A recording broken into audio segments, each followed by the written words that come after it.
By the mid-1950s, Britain was staring at the stars with equal parts wonder and dread. Television was the new frontier, emptying streets and pubs on Saturday nights. And in 1953, one BBC serial did what no British show had done before. It terrified an entire nation. The Quatermass Experiment was event television, the kind that made people cancel plans and huddle around glowing screens. 2 years later, a scrappy studio called Hammer bought the rights, dropped an E, added an X, and birthed British horror as we know it. The Quatermass Experiment didn't just launch Hammer's legendary run, it changed the DNA of sci-fi horror forever, proving that cosmic terror didn't need ray guns or flying saucers. All it needed was one man transforming into something horrifying, something alien, something unstoppable. These are 15 weird facts about the film that saved Hammer, scared a generation, and became the blueprint for alien infection movies for decades to come. Before we launch into the madness, if you love diving deep into the horror classics that changed everything, smash that subscribe button and hype this video. It keeps the rockets fueled and the forgotten films alive. And stick around because the story behind this film is just as twisted as what happened to Victor Carun.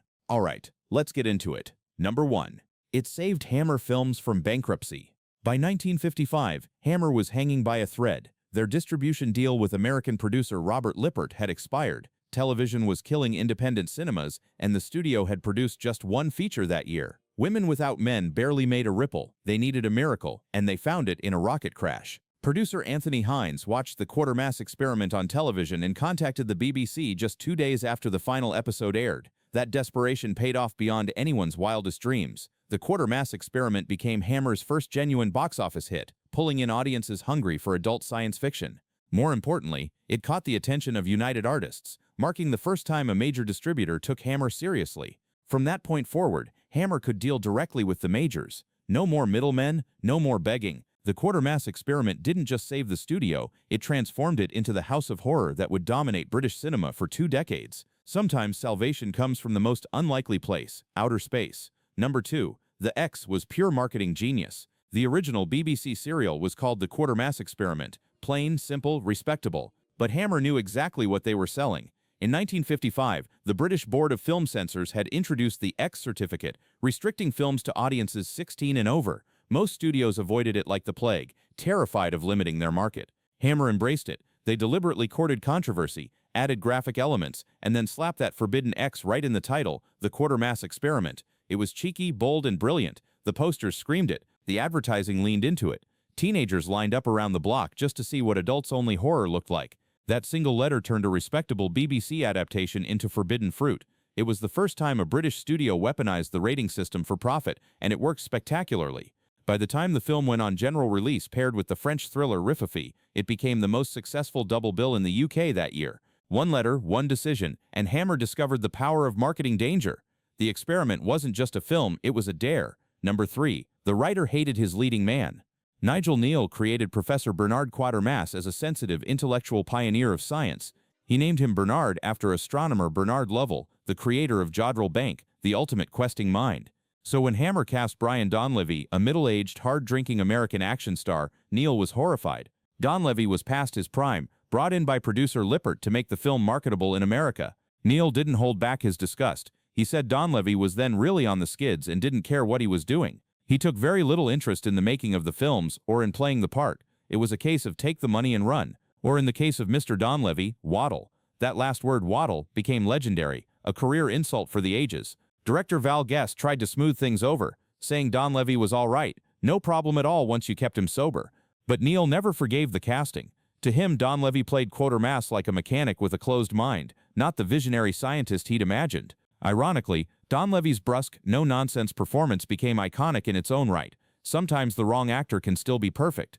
Number 4. Richard Wordsworth was related to literary royalty. The actor who played the doomed astronaut Victor Carun carried one of the most famous names in English literature. Richard Wordsworth was the great-great-great-nephew of William Wordsworth, the legendary romantic poet who penned I Wandered Lonely as a Cloud. Born into a family steeped in words and art, Richard followed a different path, the stage. He trained at Cambridge and the Embassy School of Acting, becoming a respected character actor in classical theater. But it was his gaunt, hollow-cheeked face that landed him the role of Carun. Director Val Guest cast him because he had the right sort of face for the part. That face, combined with Wordsworth's powerful mime performance, created one of British horror's most sympathetic monsters. He delivered an entire performance without a single line of dialogue, conveying anguish, terror, and humanity slipping away through expression alone. Critics compared him to Boris Karloff in Frankenstein. Later in life, Wordsworth created and toured a one-man show dedicated to his famous ancestor, bringing the poet's words to life across Britain and America. From poetry to horror, the Wordsworth name endured in the strangest of ways. Number 5. The makeup was liquid rubber and shadowed. Phil Leakey, the film's makeup artist, had one mandate from director Val Guest and producer Anthony Hines: make Carroon look pitiful, not ugly. The transformation had to break hearts before it terrified. Leakey's solution was elegant and unsettling. He worked with cinematographer Walter J. Harvey to use light as much as latex. Leakey placed a light directly above Richard Wordsworth in the makeup chair and then exaggerated every shadow cast by his eyebrows, nose, chin, and cheekbones. The makeup itself was a liquid rubber solution mixed with glycerine to simulate sweat. Wordsworth's natural high cheekbones and hollow temples did half the work. For Carroon's grotesquely mutating arm, Leakey made a cast of an actual arthritis victim's hand, then enlarged and exaggerated it to horrifying proportions. The result wasn't just effective, it was heartbreaking. You could see the man disappearing beneath the alien. The shadows made him skeletal, the glycerine made him feverish, and the deformed hand made him monstrous. Leakey's collaboration with Harvey proved that horror doesn't always need elaborate prosthetics. Sometimes darkness and geometry are enough. Number 6. The final monster was made from tripe and rubber. For most of the film, the creature remains mercifully off-screen. Director Val Guest, mindful of both censors and budget, let the audience's imagination do the heavy lifting. But the climax demanded something tangible. At Westminster Abbey, the transformed Carroon needed to be fully visible, a massive, pulsating mass of alien horror. Special effects artist Les Bowie, who'd pioneered advanced matte painting techniques, took on the challenge with limited resources. His solution: tripe and rubber. Bowie sculpted a writhing, tentacled monstrosity from butcher shop offal and molded latex, then photographed it against a miniature model of Westminster Abbey. The creature looked organic, wet, and disturbingly alive. It wasn't elegant, but it was visceral. Combined with Bowie's matte paintings that seamlessly blended live action with still photographs of the Abbey, the final sequence worked. By 1955 standards, it was shocking. Today, it's charmingly grotesque, a testament to practical ingenuity when money runs dry. That monster made of meat scraps became the face of British sci-fi horror. Sometimes the best nightmares are made in the kitchen. Number 7. Westminster Abbey refused to let them film inside. For the climactic showdown, Hammer wanted authenticity. They approached Westminster Abbey, one of Britain's most sacred landmarks, to request permission for filming inside. The answer was swift and absolute: no. The Abbey wanted nothing to do with a horror film, no matter how prestigious. Hammer had to improvise. Les Bowie came to the rescue with his specialty, matte paintings. He took still photographs of the Abbey's interior and exterior, then meticulously inserted live-action footage of the actors into those images. For wide shots, he built a detailed miniature of the Abbey's architecture and photographed the tripe and rubber monster clinging to it. The illusion worked brilliantly. Audiences believed they were watching chaos unfold inside the real Westminster Abbey. Some local councils even demanded those scenes be cut before allowing the film to screen in their jurisdictions, believing the imagery was too shocking for such a holy setting. The irony is perfect. By denying Hammer access, Westminster Abbey inadvertently became the setting for one of British cinema's most memorable monster showdowns. Sometimes a refusal makes history. Number 8. James Bernard's score predicted Psycho. Composer James Bernard was brought in at the last minute after the original composer John Hotchkiss fell ill. Bernard had worked primarily in radio, and this would be his first film score. He watched the rough cut multiple times, stopping after each reel to make notes, and composed the music at his piano. The orchestration was performed by the Royal Opera House Orchestra, but conductor John Hollingsworth restricted Bernard to just strings and percussion, no brass, no woodwinds. The result was 20 minutes of rising and falling three-note semitones, atonal strings creating waves of menace and dread. It was jagged, anxious, and completely unlike anything audiences had heard in cinema before. Bernard's biographer argues that his use of atonal strings predates Bernard Herrmann's legendary Psycho score by 5 years, challenging the conventional wisdom that Herrmann pioneered the technique. Whether Bernard influenced Herrmann or not, the Quatermass score was groundbreaking. Film critic John Brosnan called it one of the most unnerving, jangly scores ever written. Bernard went on to score 23 Hammer films, becoming synonymous with Gothic horror. But it all started with a sick composer and 20 minutes of strings. Number 9. One scene almost caused a London blackout. There's a dramatic moment in the film where the lights of London go dark, all power diverted to Westminster Abbey to electrocute the creature. For that shot, the crew made an agreement with engineers at Battersea Power Station to temporarily cut power to the lights illuminating the station's exterior. Simple, controlled, cinematic. Except the engineer misunderstood the instructions. Instead of turning off the external lights, he briefly cut all power along the Thames. Entire neighborhoods blinked into darkness. Homes, businesses, streetlights, all gone for a terrifying handful of seconds. Panic rippled through London's riverside communities.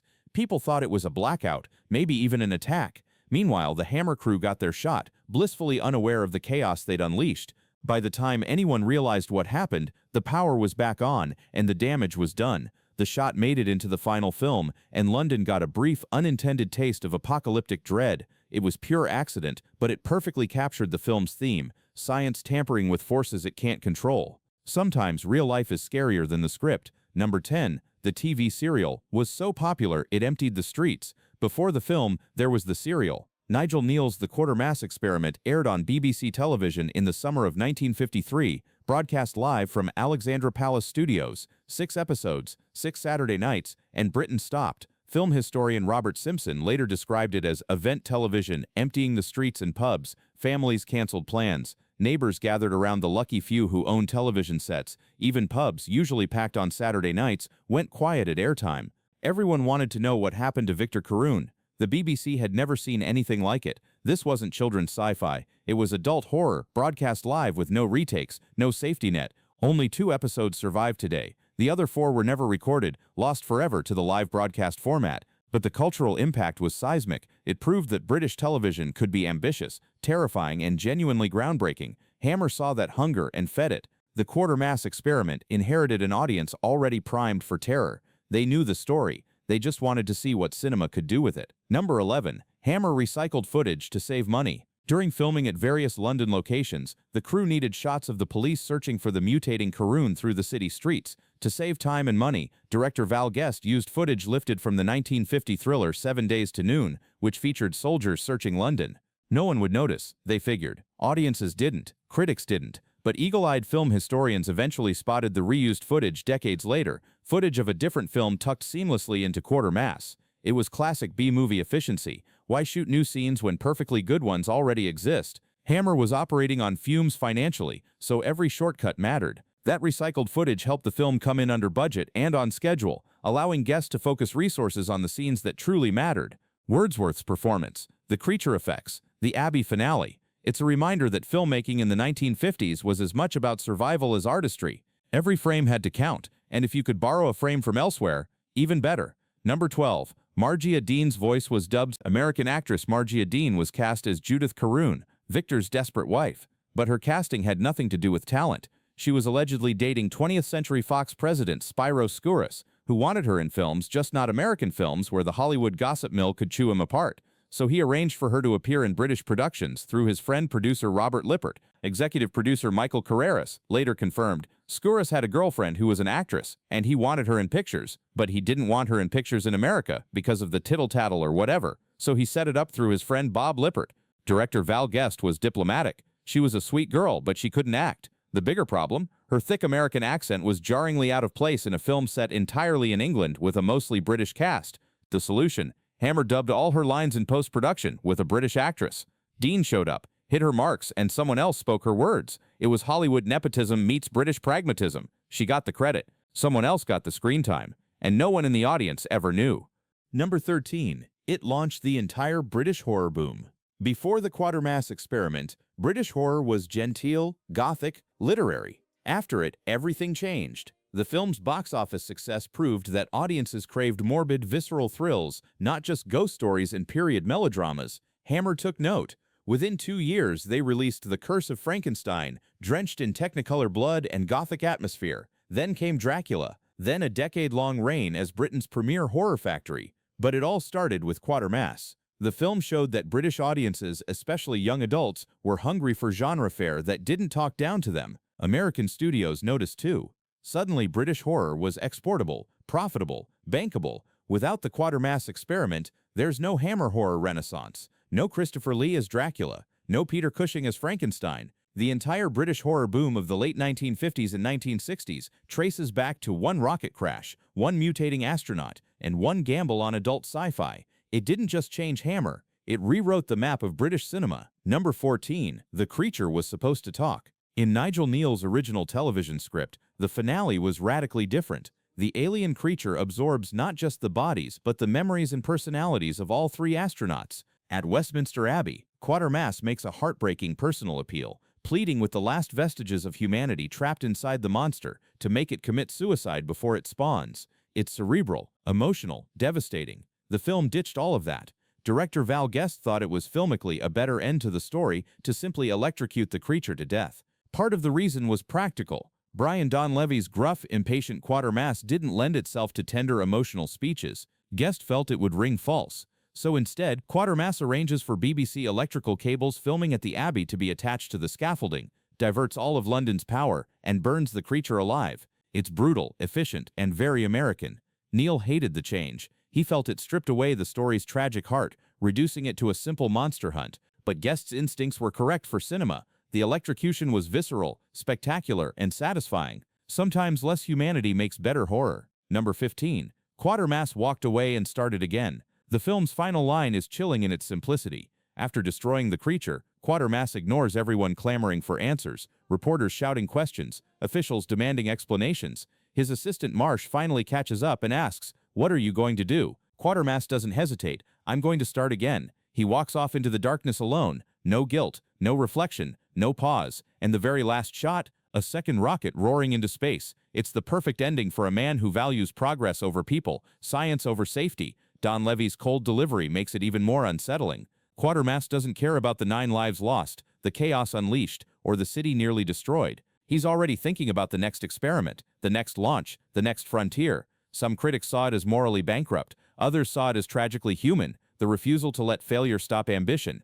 Either way, it's unforgettable. That final line became Quatermass's defining characteristic, the scientist who will never stop, no matter the cost. And as that second rocket tears into the stars, you know he's learned nothing. He'll keep reaching, and something will eventually reach back. The Quatermass experiment arrived at the perfect moment, when British cinema needed saving, when horror needed reinventing, and when audiences craved something darker than Hollywood would dare deliver. Shot fast, cheap, and desperate, it didn't just succeed, it exploded. Hammer found their identity, British horror found its voice, and science fiction learned that the real terror isn't out there in the stars. It's what we bring back with us, crawling inside our skin, transforming us into something monstrous, something other, something that used to be human, from a rubber-suited monster to a studio empire, from a banned church climax to a genre-defining legacy. The Quatermass Experiment proved that you don't need a big budget to change cinema forever. You just need a rocket, a doomed astronaut, and the courage to ask, what if space doesn't want us there? So which fact about the Quatermass Experiment shocked you the most? Tell me in the comments. And if you want more forgotten horrors, buried classics, and the films that rewrote the rules, hit that subscribe button, because sometimes the most important stories come from the smallest budgets and the biggest risks.